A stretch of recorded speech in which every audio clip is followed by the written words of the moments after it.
SQL आता है, Python आता है, पावर बीआई और टैब्ल्यू सीख लिया, प्रोजेक्ट्स बनाए, पोर्टफोलियो और लिंक्डइन भी अपडेट कर लिया और 50+ जॉब्स भी अप्लाई कर लिए। और रिजल्ट कुछ नहीं। एक भी कॉल बैक नहीं, एक भी इंटरव्यू इनवाइट नहीं। यार तुम अकेले नहीं हो। मैंने 100 से ज़्यादा डेटा एनालिस्ट रेज्यूमेस रिव्यू किए हैं और ऑलमोस्ट सब में एक जैसी ही गलतियां मिलती है। प्रॉब्लम स्किल्स में नहीं है, प्रॉब्लम आपके रेज्यूमे में है। और सबसे बड़ा ट्विस्ट, आपका रेज्यूमे किसी ह्यूमन तक पहुंच ही नहीं रहा, एक मशीन उसे रिजेक्ट कर देती है पहले ही। आज हम वो 3 एग्जैक्ट रीजंस डिस्कस करेंगे because of why your resume is getting rejected, and we will discuss their solution also.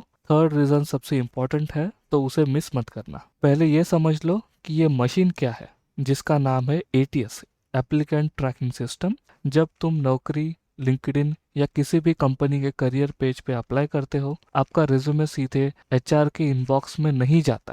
पहले वो एक सॉफ्टवेयर से गुजरता है। ये सॉफ्टवेयर ऑटोमेटिकली डिसाइड करता है कौन आगे जाएगा और कौन रिजेक्ट होगा। एचआर को सिर्फ वो रिज्यूमेज मिलते हैं जो इस सॉफ्टवेयर ने अप्रूव किया हो। Think about it as a robot security guard जो मेन गेट पे खड़ा है। उसके पास एक चेकलिस्ट है, जो आइटम्स चेकलिस्ट में मैच करते हैं वो अंदर, जो नहीं करते वो बाहर। और ये एटीएस सिस्टम आजकल ऑलमोस्ट सभी कंपनीज में यूज होती है, स्टार्टअप से लेके एमएनसीज तक। तो अगर आपका रेज्यूमे एटीएस के लिए रेडी नहीं है, तो कोई एचआर कभी आपका नाम नहीं देगा, चाहे आपके पास कितने भी स्किल्स हो। अब आते हैं तीनों रीजंस पे because of which your resume is getting rejected. पहला रीजन, आपका रेज्यूमे एटीएस पढ़ ही नहीं पा रहा क्योंकि आपके रेज्यूमे की एटीएस पास रेट बहुत कम है। So let understand what is pass rate. Pass rate मतलब एटीएस आपका रेज्यूमे कितना एक्यूरेटली रीड कर पा रहा है, और जितना ज़्यादा एक्यूरेसी हो उतना बेटर।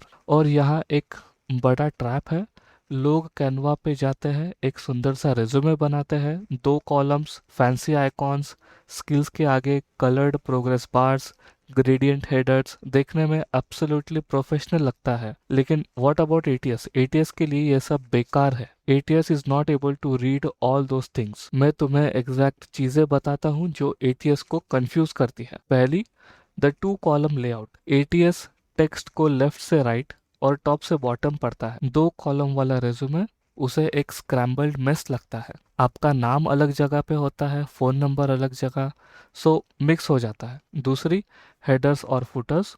अगर आपका कॉन्टैक्ट इन्फॉर्मेशन पेज के हेडर में है, सो एटीएस उसे कभी पढ़ ही नहीं सकता। तीसरी, टेबल्स और टेक्स्ट बॉक्सेस।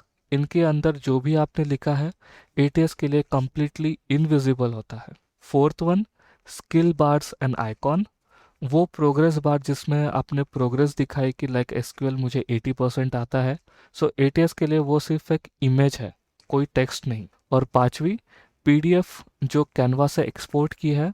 अगर आपने रिज्यूमे कैनवा में बनाया और पीडीएफ डाउनलोड किया, so that text actually gets converted into image, and since it is an image, ATS is unable to read it. तो फिक्स क्या है? First, simple single column layout use करो।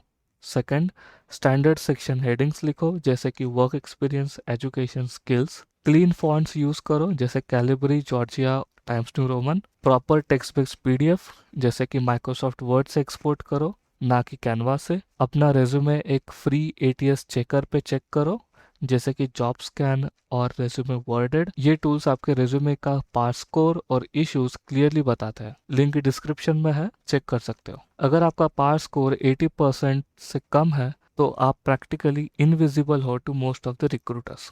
So now let's go to the second reason why your resume is getting rejected. Second reason is आपके resume में सही keywords missing है। ये कैसे काम करता है? Let's understand that with a simple example. जब कोई कंपनी जॉब पोस्ट करती है, एचआर उस डिस्क्रिप्शन में स्पेसिफिक वर्ड्स डालता है जो उन्हें चाहिए। एटीएस को प्रोग्राम किया जाता है कि वो आपके रेज्यूमे में वो एग्जैक्ट वर्ड्स ढूंढे। मैच हुआ तो रेज्यूमे पास, नहीं हुआ तो रिजेक्टेड। रियल एग्जांपल लो। जॉब डिस्क्रिप्शन में लिखा है proficiency in SQL and data modelling required. आपके रेज्यूमे में लिखा है worked with databases and created data structures. Skill same है लेकिन एग्जैक्ट वर्ड्स मैच नहीं हो रहे, सो इसलिए एटीएस ने आपको फिल्टर कर दिया। डेटा एनालिस्ट जॉब के लिए जो कीवर्ड्स ऑफन मिस होते हैं वो है टेक्निकल साइड में SQL, Python, R, Excel, Power BI, Tableau, BigQuery, Snowflake, ETL, data pipeline, data modeling, data cleaning, pandas, numpy, machine learning and many more.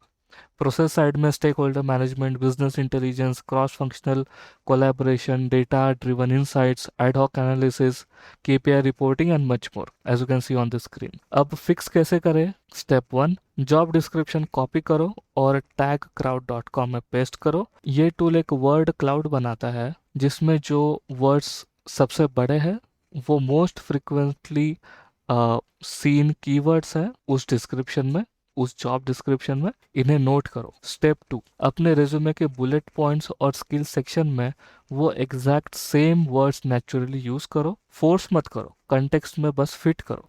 Okay एक master resume बनाओ, हर job apply करते वक्त सिर्फ समरी और skill section को 10 minute में उस particular job के लिए कस्टमाइज करो।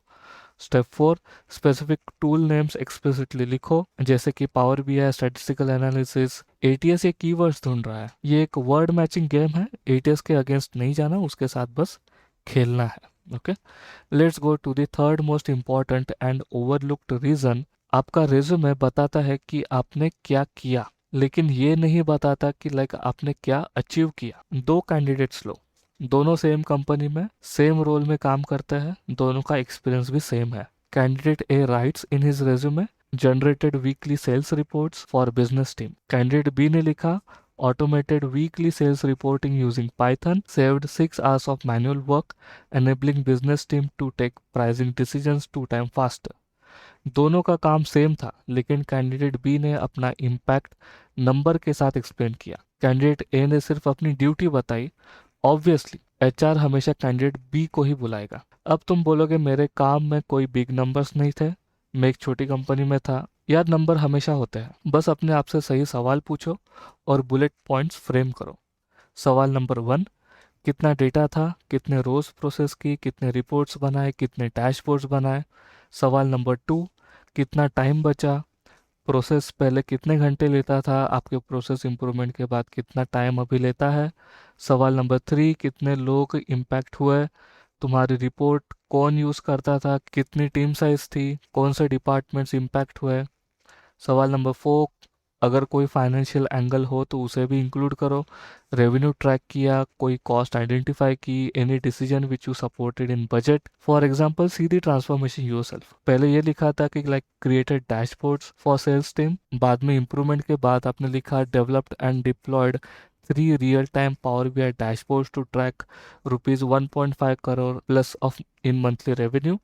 These tools were utilized daily by 25-member sales team to drive data-driven decision making. Second example, पहले था कि cleaned and processed raw data. Improvement के बाद you wrote standardized 400,000 plus rows of customer data, resulting in a 40% improvement in data quality and a subsequent 18% increase in model accuracy. अगर आपके resume में ऐसे bullet points है तो जल्द से जल्द उसे फिक्स करो, इम्प्रूव करो based on whatever example I have given. Quick recap करते हैं अभी। Reason 1, ATS pass rate, Canva और फैंसी फॉर्मेटिंग हटा दो, simple single column, clean fonts, text based PDF use करो। Reason 2, missing keywords, job description से keywords note करो और अपने रेज्यूमे में नेचुरली फिट करो, स्पेशली स्किल्स और समरी सेक्शन में। Reason 3, no quantifiable impact, duties नहीं चाहिए, आउटकम्स लिखो। ओके नंबर्स डालो, अपने आप से सवाल पूछो regarding time, volume, people, money,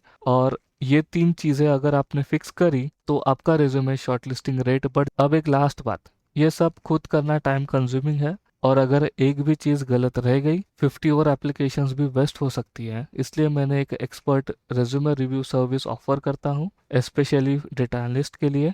मैं पर्सनली आपका रिज्यूमे रिव्यू करता हूँ, ATS स्कोर भी चेक करता हूँ, कीवर्ड गैप्स आइडेंटिफाई करता हूँ। लिंक डिस्क्रिप्शन में है, अगर you want you can check. अगर ये वीडियो हेल्पफुल लगा तो लाइक, सब्सक्राइब और नीचे कमेंट में बताओ इन तीनों में से आपके रिज्यूमे में कौन सी गलती थी। मिलते हैं अगली वीडियो में।